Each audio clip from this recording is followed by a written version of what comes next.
প্রতিবন্ধকতাকে জয় করে উচ্চ মাধ্যমিকে অভাবনীয় ফল করেছে কামারপাড়ার পায়েল পাল। ৮০% প্রতিবন্ধী হওয়ার পরও এবারের উচ্চ মাধ্যমিকে সে 460 নম্বর পেয়েছে। মায়ের কোলে চেপেই স্কুল থেকে উচ্চ মাধ্যমিক পরীক্ষা দিতে গিয়েছিল পায়েল। এবার উচ্চ মাধ্যমিকের ফল প্রকাশের পর তাক লাগিয়েছে পায়েল। এবারে সে 92% নম্বর পেয়েছে। আগামী দিনে ব্যাংক কর্মী হতে চায় পায়েল। আপাতত ভূগোল নিয়ে স্নাতকোত্তর পড়তে চায় সে। মেয়ের সাফল্যে আনন্দিত হলেও উচ্চশিক্ষার ব্যয়ভার কোথা থেকে আসবে এবং মেয়েকে কলেজে নিয়ে যাবেন কি করে তা নিয়ে দুশ্চিন্তায় তার বাবা মা। কারণ মেয়ের চিকিৎসা করাতে গিয়ে ঋণে জর্জরিত হয়ে রয়েছে ওই পরিবার। এখন মেয়ের ভালো স্কুলে পড়াশোনার খরচ চালানো কিভাবে যাবে তা নিয়ে রাতের ঘুম ছুটেছে তাদের। এমন পরিস্থিতিতে সরকারি সহযোগিতার আবেদন জানিয়েছেন পায়েলের বাবা মা। বালুরঘাট ব্লকের অমৃতখণ্ড গ্রাম পঞ্চায়েতের কামারপাড়া এলাকার বাসিন্দা পায়েল পাল জন্ম থেকেই শারীরিক সমস্যায় ভুগছে। উচ্চ মাধ্যমিক পরীক্ষা দিলেও এখনও আর তার উচ্চতা একটি ছোট্ট শিশুর মতোই। কোমরের নিচ থেকে কার্যত অসাড়। নিজে স্নান করতে পারে না। চলাফেরা, খাবার খাওয়ার জন্য মায়ের সহযোগিতার প্রয়োজন হয়। হাঁটাচলা তো দূর অস্ত, সরু ও রুগ্ন হাত দিয়েও ভারী কাজ করতে পারে না। শুধুমাত্র কোনো রকমে কলম চালাতে শিখেছে, আর তাতেই বাজিমাত পায়েলের। উচ্চ মাধ্যমিকে প্রাপ্ত নাম্বার কত? তোমার ভবিষ্যৎ লক্ষ্য কি? 460। আমার ভবিষ্যৎ লক্ষ্য হলো ব্যাংক ওয়ার্কার হওয়া। মাধ্যমিকে কত পেয়েছিলে তুমি? 554। তোমার বাড়ির থেকে স্কুলের দূরত্ব কত? কিভাবে যাতায়াত করো তুমি? বাড়ি থেকে স্কুলের দূরত্ব 1.5 কিলোমিটার। এখান থেকে বাড়ি থেকে বাজার অবধি সাইকেলে করে যাই, তারপর ওখান থেকে টোটো। কে সাইকেল করে নিয়ে যায় তোমাকে? মা। তোমার এই যে পড়াশোনা করো তুমি, তোমার কতগুলো গৃহশিক্ষক ছিল বা কিভাবে তুমি পড়াশোনা করেছো? প্রিপারেশন কিভাবে নিয়েছিলে?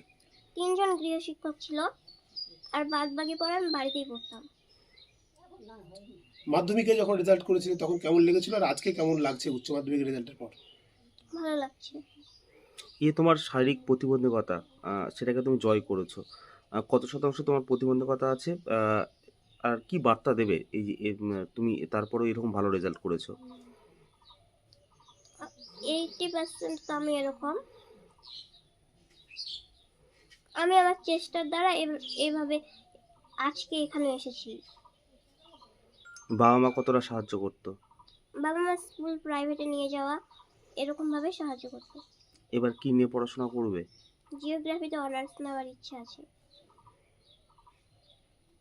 সেক্ষেত্রে তোমার যাতায়াতের, ধরো এখান থেকে কলেজ তো একটু দূরে হবে, তোমার তো যাতায়াতে একটু অসুবিধা হবে। তো তুমি কি চাইবে যে কলেজের কাছাকাছি থাকতে, বা কি হলে তোমার সুবিধা হয়? হ্যাঁ, কলেজের কাছাকাছি হলে সুবিধা আছে। কোনো কি সরকারি সুবিধা পেয়েছো তুমি? কিচ্ছু পাও না? সরকারিভাবে কোনো প্রতিবন্ধী তুমি তো একটা কার্ড পেয়েছো শুধু? হ্যাঁ, শুধু ওটারই 1000 টাকা মাসে। ভাতাটা পায়। কি নাম তোমার? পায়েল পাল। আমি পেশায় টেলারিং কাজ করি, সঙ্গে এখন হালকা রেডিমেড ব্যবসা হয়। আর কৃষিকাজ তো আছে, আমার হাতে কৃষিকাজ ওরা করতে হয়। মেয়ের রেজাল্ট কীভাবে ব্যাখ্যা করবে? মেয়ের রেজাল্ট হওয়ার জন্য আমি খুব খুশি যে মেয়ে অত্যন্ত পরিশ্রম করছে, সে অনেক পরিশ্রম করে আজকে এই রেজাল্ট পেয়েছে। আগামী দিনে ও তো কিছু হতে চাইছে, আর আপনি কীভাবে পাশে থাকবেন?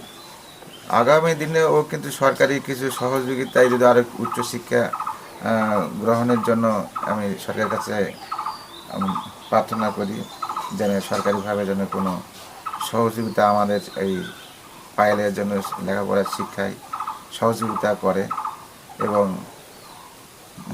একটা সরকারি কোনো চাকরির একটা ব্যাংকিং নিয়োগের জন্য চেষ্টা চালাচ্ছে। এখন যদি হয় সরকারি সহযোগিতায়, এটাই মেন কারণ। আপনি সরকারিভাবে কোনো সাহায্য পেয়েছেন? কারণ আপনার বাড়িতে এখনো পর্যন্ত মাটির বাড়ি, এখনো মাটি পাকা বাড়ি হয়নি, বা ও কোনো সাহায্য কিছু পেয়েছে? ও সাহায্য বলতে মানবিক ভাতাটা পায় মাসে 1000 টাকা করে, এটাই। সরকারিভাবে আপনি বাড়ি পাননি কেন? তদন্ত হচ্ছে, লিস্টে নাম আছে, এখনো হয়নি। পায়েলের জন্য কি দাবি করবেন?